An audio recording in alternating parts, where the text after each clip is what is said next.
of goote bettini si harki bajaajee yafe bal'oo garaa sitti na'e kuulle taate maashini share of goote bettini si harki bajaajee yafe bal'oo garaa sitti na'e.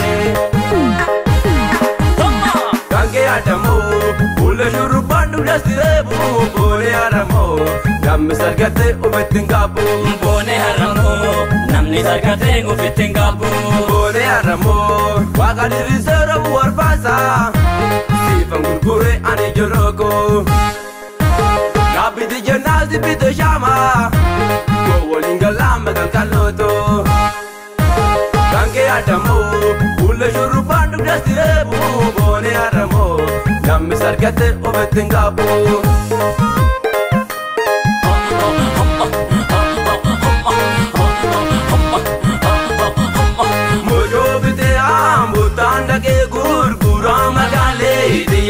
Mojo bite ambutan dage gurgura nabojite si malon afam bulbula magale dia nabojite si malon afam bulbula abaji majar sayana gade farda magale dia abaji majar sayana gade farda davina kotu garasu mavna sarda magale dia davina kotu garasu mavna sarda. Adole sarube ute malkanida labo bajalala nagube akabita adole sarube ute malkanida labo bajalala nagube akabita tijara barbare tigi tigi nagoda karawara shage figi figi nagoda tijara barbare tigi tigi nagoda karawara shage figi figi nagoda.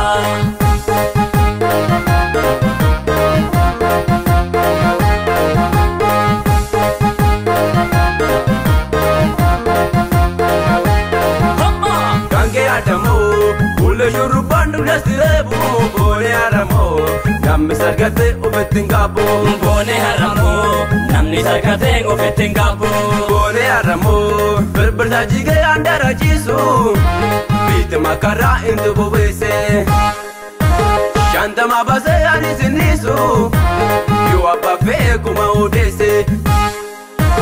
Kanke adamoo kuulle shurrubbaan dugdasti reebu boone haramoo namni sargate ofittiin qabu.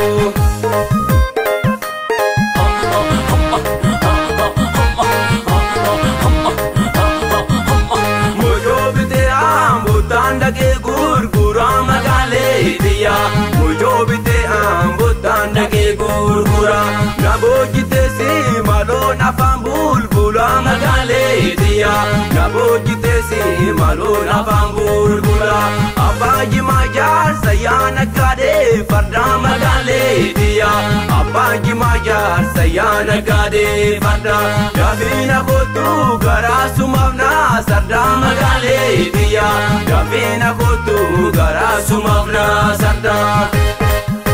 Adole sarube ute malkanida labo bajalala nagube akabita adole sarube ute malkanida labo bajalala nagube akabita tijara barbare tigi tigi nagoda karawara shage figi figi nagoda tijara barbare tigi tigi nagoda karawara shage figi figi nagoda.